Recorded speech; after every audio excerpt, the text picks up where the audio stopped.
Hey everybody, it's Tactard Ted. It is Wednesday, 12th of October. How are you doing? Wow, it's amazing. It's incredible.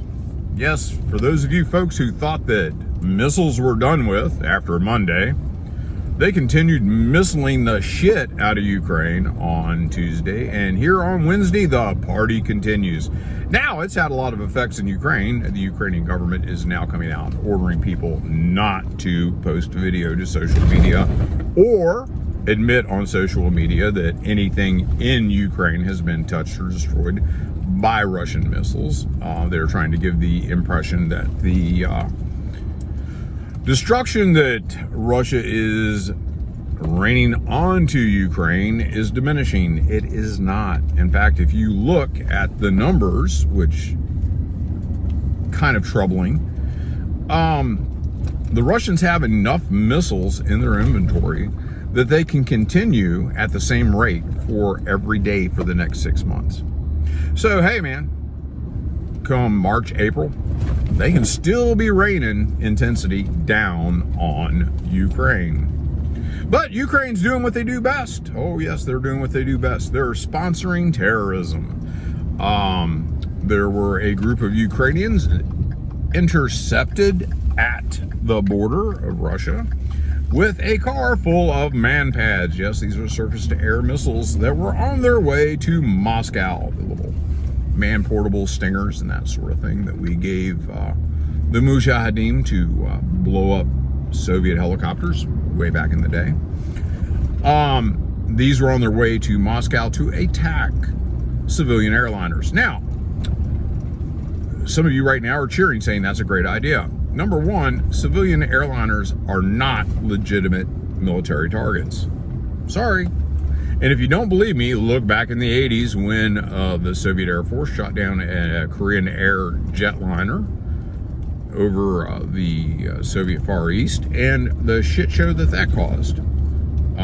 Tensions really got high over that shit. You might want to read about that. Shooting down civilian jetliners is not cool. And all you guys who are all happy about Ukrainian terrorism, all I can say is, great. It's okay when your guy does it, I guess. I don't get into that level of hypocrisy. Full disclosure, I have a soft spot in my heart for Irish independence.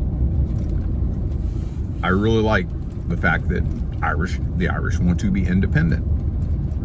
But I'm not a fan of the IRA because I don't like their tactics. I feel that terrorism is a little bit over the top. You don't blow up people in cars to get your political agenda by.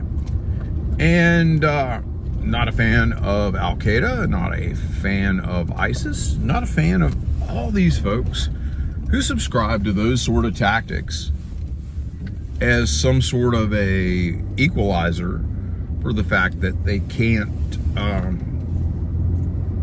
politically or militarily achieve their aims. No, we'd much rather kill people without cause, like blowing up a 30-year-old journalist in Moscow in a targeted car bombing, which now our government says that, yeah, we're pretty sure that Ukrainian intelligence did that. And Ukrainian intelligence did the bridge in Crimea. We're pretty sure of that. And what really should be troubling to the Russians is the fact that apparently the Ukrainians have such a good intelligence network that they're able to figure out all these things and do all these things and operate in other countries. Because the Crimea attack spanned all over Europe and zigzagged all over the place, starting in Bulgaria, up and down this country, that country, the other country, and dodged a lot of borders to keep the heat off and keep the truck from being inspected too many times.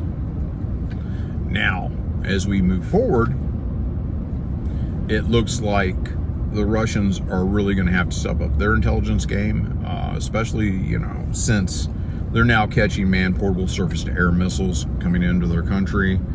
The Ukrainians, not only are they terrorists, but they're liars. You need examples of that? They said, we promise we won't use HIMARS rockets against Russia proper. They've been using it in Belgorod. There's proof of it. They lied. The Germans and French helped broker the Minsk agreements that Ukraine never tried to implement, never tried to abide by. Again, they lied. So apparently, we now like liars and terrorists. Each to your own, dude. I don't have much use for either one. And it's funny, we're not hearing much about the ground game anymore. Might be because the Ukrainian offenses are done. And apparently, the Russians have Bakhmut just about cut off. I think there's one side, and if the Ukrainians are going to remove their 40,000 troops, they better do it soon before it gets too late. Anyhow, folks, I know this is a quick one. I made a long one, and when I tried to move my camera mount, I shut it off because sometimes you can't get everything done exactly right.